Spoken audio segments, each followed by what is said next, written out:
라인 야후는 각각 네이버와 소프트뱅크가 5대5의 지분으로 운영되고 있는 합작 회사입니다. 한국, 일본 양 국가 간의 이슈로 변질될 수도 있는 이 문제는 정치적, 경제적인 문제를 넘어서 감정적인 문제까지로도 좀 나타나고 있긴 한데, 많은 미디어에서 이에 대해서 앞다투어 이슈를 전했는데 테크 언박싱에서는 기술적인 이슈에 대해서 좀 더 살펴보도록 하겠습니다. 2024년 5월 두 번째 테크 언박싱, 라인 야후의 지분 분쟁입니다.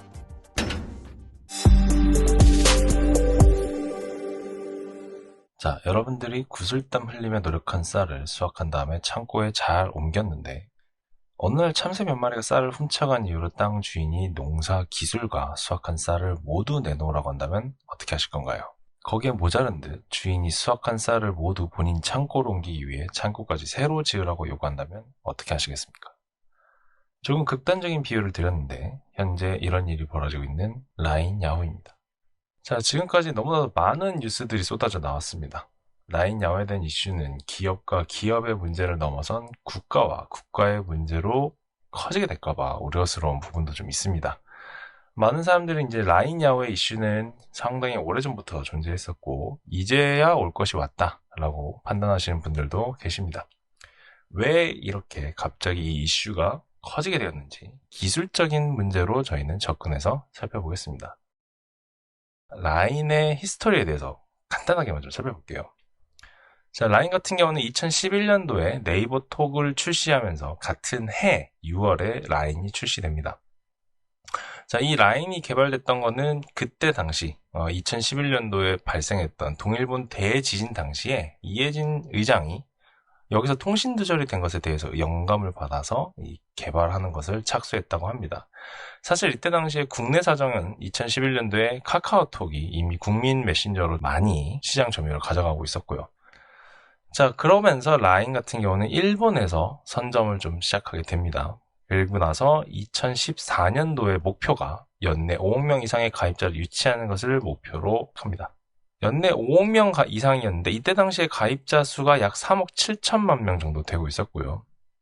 이 3억 7천만 명이라고 하는 것은 당연히 국내와 일본만 포함한 것이 아니라 동남아에 있는 여러 국가들을 포함한 가입자 수를 의미합니다. 네, 여기에서 이제 라인이 좀 더 확장을 하게 되는데 바로 무슨 이슈가 있었냐면 야후재팬과 경영통합을 진행하게 됩니다. 2019년도 11월에 라인과 Z홀딩스의 경영통합이 이루어지게 됩니다. Z홀딩스는 현재 라인 야후가 함께 소프트뱅크랑 통합하게 된 A홀딩스의 전신이고요. 네, 이때 당시에 네이버와 소프트뱅크는 핀테크 시장 점유율 때문에 엄청나게 출혈 경쟁을 많이 일으키게 됩니다. 이 두 회사가 이제 경영통합을 하게 된 가장 큰 이유 중에 하나라면 야후는 일본 내에서 이 검색과 포털 사이트의 점유율이 상당히 높고 라인의 경우는 메신저로서 점유율이 압도적이었습니다. 야후 같은 경우는 메신저에 대한 분야, 이런 분야에서는 경쟁력이 좀 낮고요. 라인은 마찬가지로 검색과 포털에 대한 경쟁력이 낮다 보니까 두 기업이 간편 결제 서비스, 쉽게 말해 라인페이, 그리고 페이페이, 뭐 이런 것들에 대한 것과 이때 당시에 또 있었던 배달업계에 대한 부분, 마찬가지로 1, 2위를 서로 인수했었기 때문에 출혈 경쟁이 계속 발생하다 보니까 이를 줄이고자 합병을 하게 됩니다. 자, 그리고 나서 계속해서 행보를 보면 2021년에 두 기업이 네이버와 소프트뱅크가 5대5의 지분을 가지고 이제 A홀딩스 산하로 들어가게 되고요. 이제 라인 야후가 발생하게 되는 기초가 된 거죠. 네이버와 소프트뱅크의 지분이 반반 나눠지고 23년 2월에 라인과 야후 그리고 Z홀딩스가 합병을 합니다. 이게 이제 완전 합병이 되는데 완전 합병이 되면서 라인 야후가 탄생하게 됩니다. 이렇게 라인 야후가 탄생하게 된 가장 큰 이유 중에 하나라면 경영통합 같은 경우는 각 사업자가 자기의 아이템을 가지고 계속해서 경쟁을 하고 있는 상황이었는데 완전 합병을 하게 되면은 이제 하나로 모아서 진행을 하게 된다라는 거죠. 자, 그렇게 완전 합병이 이루어졌다라고 보시면 되겠고, 자, 여기까지는 상당히 좀 경영적인 부분이고 히스토리컬한 내용을 살펴봤습니다. 자, 그러면 기술적인 부분으로는 무슨 이슈가 있었는지 좀 살펴볼 텐데, 자, 지금 살펴봐야 되는 이유 중에 하나가 뭐냐면 일본 정부에서 왜 라인을 이렇게 자꾸 들쑤시는 행위를 하느냐라는 거였습니다. 자, 지금 보시면 이 2021년도 3월에 있었던 일본 언론에서 개인정보 보호에 대해서 상당히 부실하고 중국의 누출 우려 의혹이 제기되었다라는 겁니다. 네, 일본 언론 중에 이제 유명한 메이저가 이제 아사히가 있죠. 근데 여기에서 보면 이 아사히에서 주장한 내용이 1월부터 감시하는 업무를 일본에 위탁했는데 이 위탁 업체가 다시 중국으로 재위탁이 되었다라는 겁니다. 이게 재위탁이 된다라는 것은 결국 데이터가 2번 넘어가게 된다라는 거죠. 그러므로 여기에서 이제 이게 어떻게 사용되고 있는지를 알 수 없게 되어 있다. 그래서 누출 의혹이 발생합니다.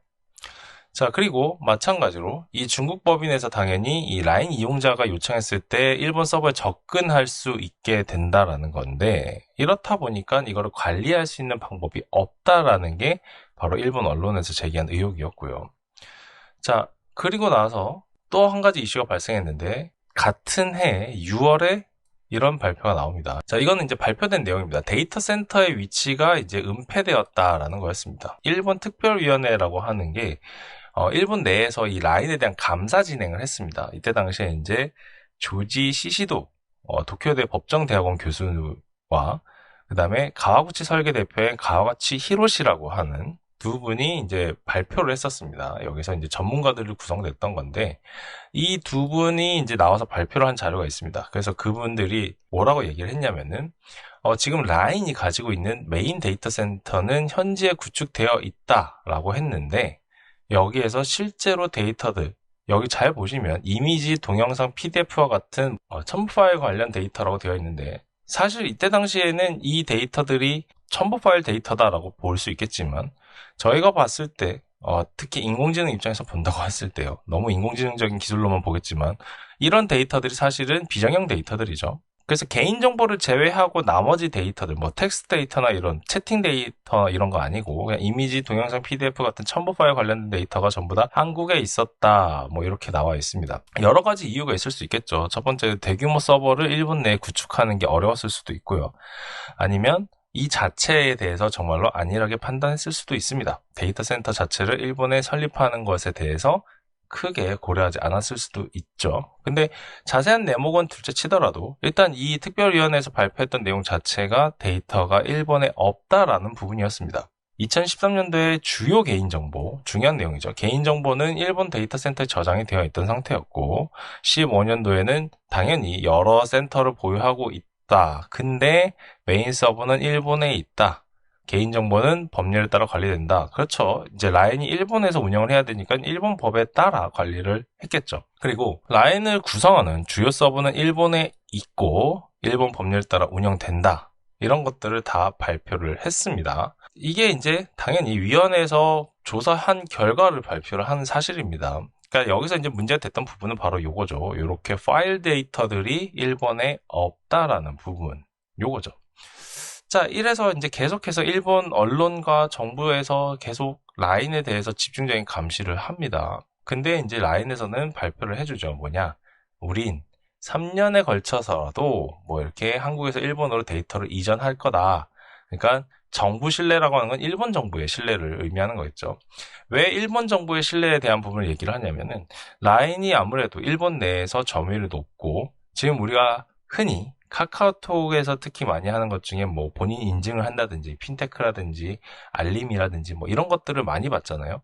마찬가지로 라인이 일본 정부에서 발급하는 행정에 대한 부분의 알람들을 라인을 통해서들 많이 진행을 했었는데 앞에서 계속 의혹 제기들이 계속 발생하다 보니까 이런 부분의 신뢰도가 자꾸 떨어지게 되니 이제 라인에서는 이런 데이터들도 전부 일본으로 이관하고 여기서 셋업하겠다라고 얘기를 한 겁니다. 그래서 이제 이거에 대해서 스케줄을 전부 다 발표를 했습니다. 이게 이제 목표겠죠, 사실. 목표를 한다라는 거였고, 아직까지 이제 진행하고 있는 부분도 있었을 거고요. 그쵸. 24년도 상반기라고 했으니까 이제 올해 상반기 얼마 안 남았지만, 뭐 이때까지 옮기겠다 하는 것들이 있었고, 지금 이렇게 나와 있는 것들, 네. 그러니까 기존에는 다 한국 데이터 서버로 옮겨놨던 것들이기도 하고, 일본에 있는 것들도 있고, 뭐 이런 거였는데, 이건 싹 다 이제 일본으로 넣겠다, 뭐 이런 얘기겠죠. 자, 그래서 신뢰도를 좀 챙겨보려고 했습니다. 라인에서. 이렇게라도 저희가 할 테니까 믿고 사용하시라. 그런 거였는데 문제가 발생해버립니다. 바로 40만 명의 개인정보 유출이 발생을 해버렸습니다.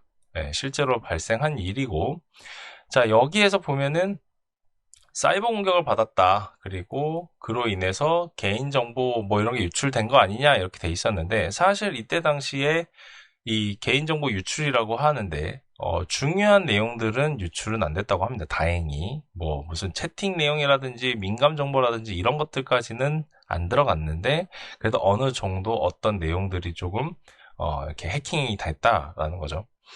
자, 그래서 이걸 가지고 이제 라인 야후에서는 대응을 하고 보고를 하게 됩니다. 정부에 이러이러한 상황이 이렇게 발생했던 거고, 그래서 앞으로 어떻게 하겠습니다라고 하는 형태로 보고를 하게 되고, 그에 대한 이제 보고를 제출을 했고, 근데 좀 결론적인 얘기지만 그게 마음에 안 들었던 겁니다. 일본 총무성 측에서는 데이터를 한국으로 보내고 하는 일들이 자꾸 생기니까 조금 마음에 안 든 거였죠.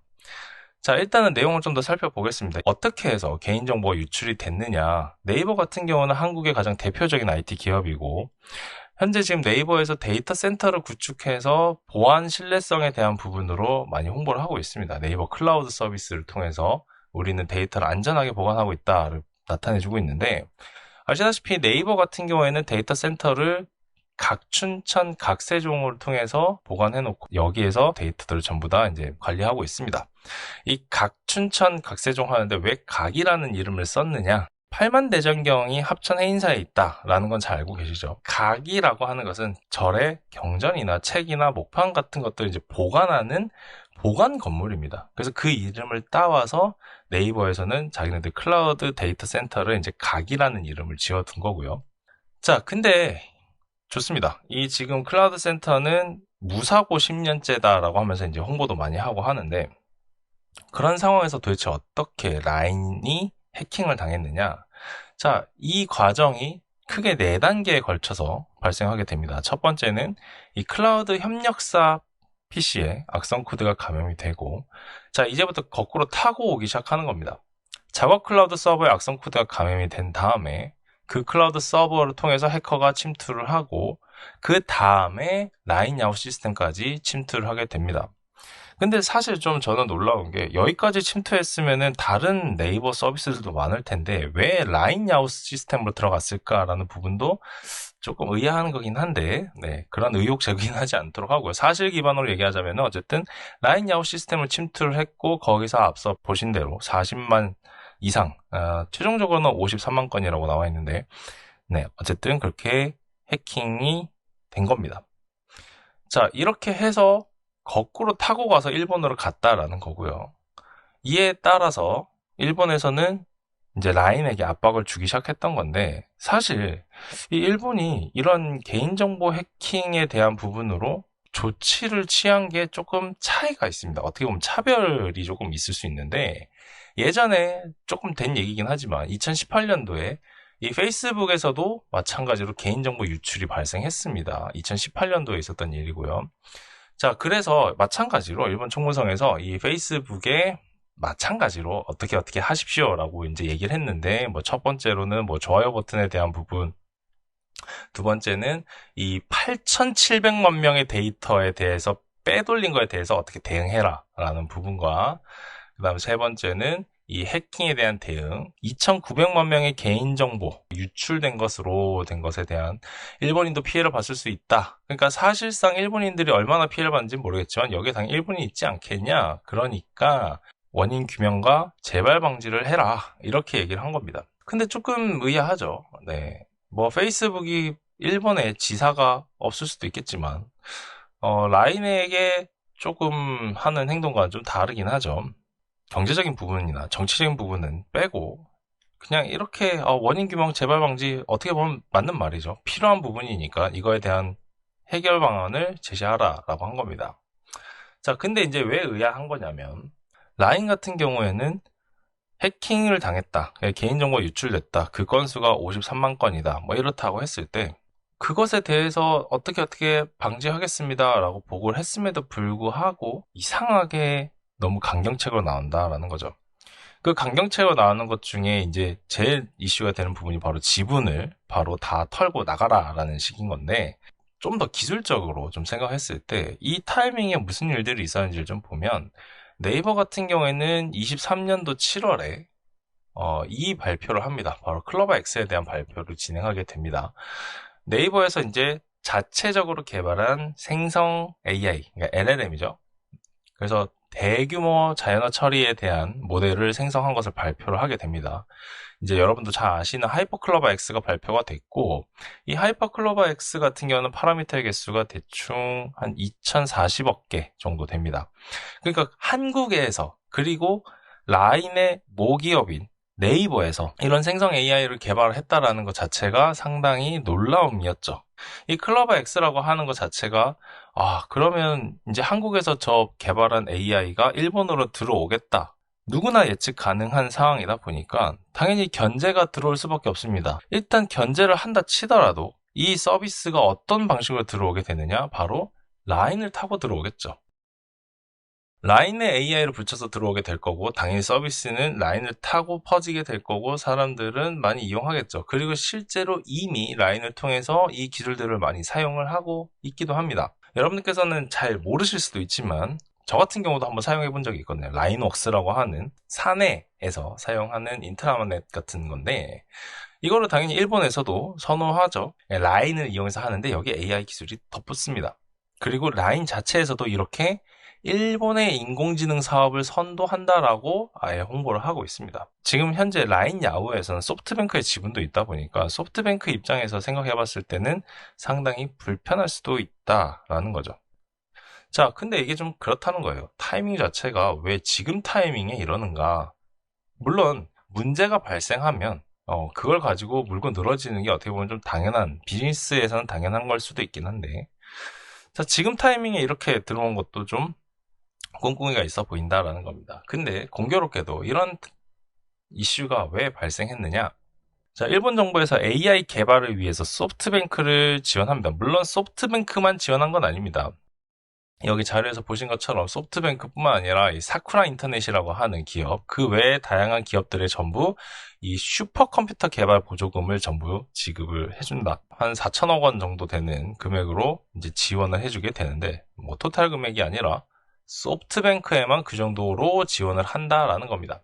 자, 이 소프트뱅크 하면 당연히 떠오르는 인물이 한 분 계시죠. 바로 이제 손정희, 손마사요시 회장이고요. 네, 이름 자체는 정의 그 자체이신 그분인데, 이분이 이제 한국에 오셔서 대통령 앞에서도 이제 이 얘기를 했었죠. 미래 시대는 이제 AI의 시대가 올 것이다. AI가 가장 중요하다. AI만 기억하십시오 하면서 AI 이렇게 얘기를 했습니다. 상당히 해안이 대단하신 분이죠. 그렇죠?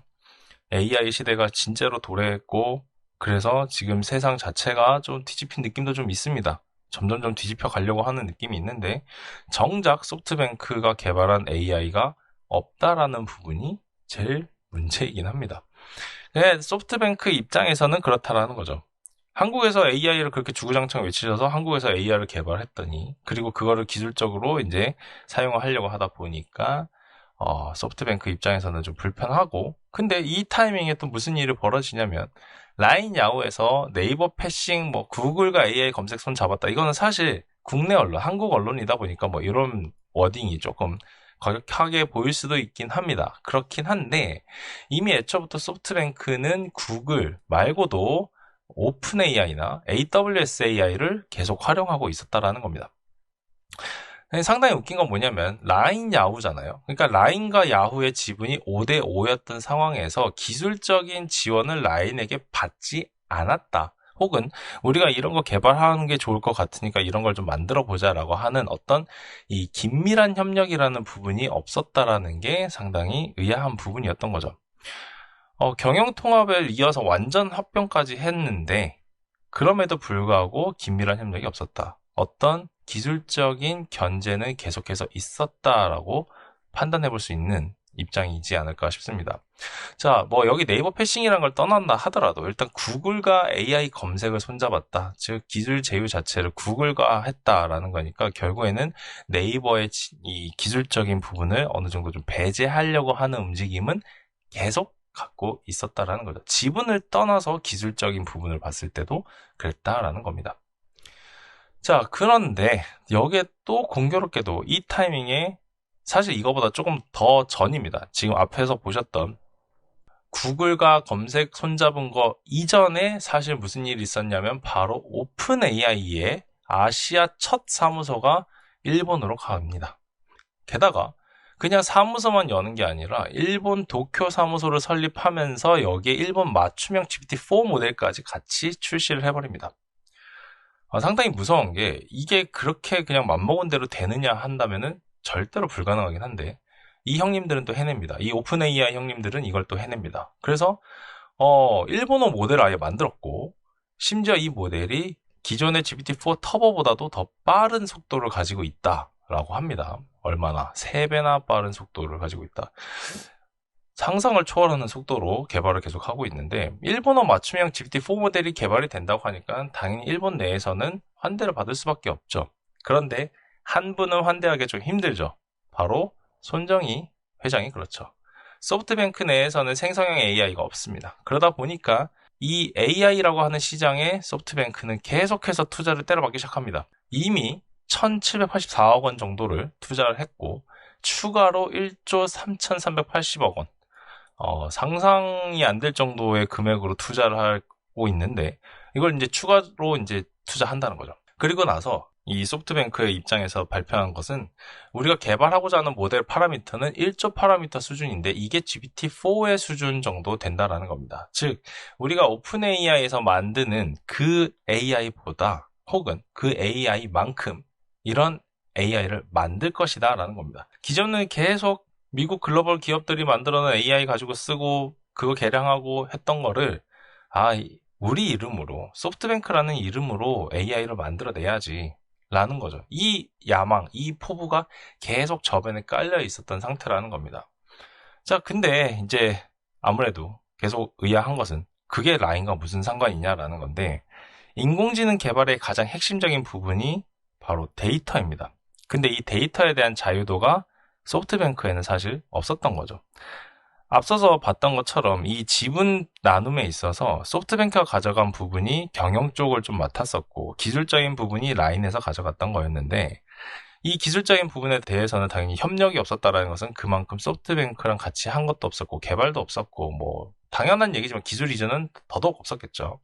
그리고 데이터 이관 자체가 일본 내부에 뭐 데이터를 가지고 있다 하지만 전부 다 한국으로 보내고 있으니까 그것에 대해서 핸들링 할 수 있는 부분이 없었던 거죠. 자, 그래서 조금 정리를 해보자면 이렇게 됩니다. 네이버 같은 경우는 AI를 개발했다. 이미 발표도 했고. 그래서 네이버는 자기네들 AI도 가지고 있고 그걸 이제 일본 시장에 가져와서 자기네들 기술을 쫙 깔아가려고 하는데 그러면 소프트뱅크 입장에서는 우리는 없는데 이거를 뺏기고 있어야 되는가. 눈 뜨고 코 베인다. 뭐 딱 이런 상황인 거죠. 자, 그래서 이제 손정희 회장은 계속해서 AI를 주구장창 외우게 될 겁니다. 그리고 라인을 견제할 수밖에 없을 거라는 생각이 듭니다. 제가 정치적이나 뭐 경제적인 견해에 대해서는 그렇게 전문가적으로 혹은 뭐 다각도로 분석을 못할 건 아니지만 그 부분에 있어서 배제한다 치더라도 기술적인 부분으로만 봤을 때도 소프트뱅크가 라인에 가지고 있는 이 심기 불편함은 어쩔 수 없을 것이다 라는 부분입니다. 자, 그래서 이제 향후 전망으로 생각한다고 하면 소프트뱅크가 라인의 지분을 전부 가져올 수는 없겠죠. 아까 말씀드린 대로 뭐 금액적인 규모도 만만치 않고 기술적으로도 모든 걸 이관한다라고 하는 게 그렇게 단기간에 가능한 것은 아닙니다. 어느 정도 협의가 필요할 거로 예상이 되고요. 네이버 입장에서도 어느 정도 협의를 할 여지가 있다라는 발표도 났었고 국가적인 차원에서도 이제 우리나라 정부, 한국 정부에서도 국가적인 차원에서도 어떻게든 도와줄 용의가 있다 이렇게 발표도 나왔습니다. 당연히 한국 시민으로서는 이 라인이 뺏긴다라는 거는 조금 받아들이기 힘들 것 같긴 하고요. 자, 그걸 떠나서더라도 어떻게 보면 좀 이제 감정적인 걸 내세운다고 하면은 이제 일본 측에서는 너무 날강도 심보를 내세우는 것처럼 보일 수도 있고 뭐 경제적인 것도 마찬가지일 수 있습니다. 이미 잘 키워놓은 라인 이제 낼름 받아먹고서 동아시아, 동남아시아 점유율 가지고 있는 거 후루룩 짭짭하려고 하는 이 작태가 조금 마음에 안 들 수 있긴 한데 기술적으로 봤을 때는 역시 결국에는 인공지능적인 부분이 어느 정도 영향을 미치지 않았나. 그래서 소프트뱅크가 자기네들의 기술이 개발되기 전까지는 계속해서 라인에 대한 견제가 발생하지 않을까 그렇게 예상이 됩니다. 오픈 AI가 일본에 들어온 것 자체가 소프트뱅크 입장으로서는 좋으면서도 싫을 수밖에 없겠죠. 아무래도 손정희 회장은 소프트뱅크는 오픈 AI에 투자도 했으니까요. 좋으면서도 싫은 부분일 텐데 모쪼록 사실 좀 더 긴밀한 협력이 발생해서 뭐 한국과 일본, 뭐 네이버와 소프트뱅크, 라인과 야후 전부 이제 어느 정도 기술 진보가 더 일어나는 게 저는 더 훨씬 더 좋을 거라 생각하지만 아무래도 이 기업과 기업 간의 경쟁에 있어서는 협력이 좀 어렵지 않을까 뭐 이렇게도 생각이 듭니다. 네, 2024년 5월 두 번째 테크 언박싱 여기까지 진행하도록 하겠습니다. 감사합니다.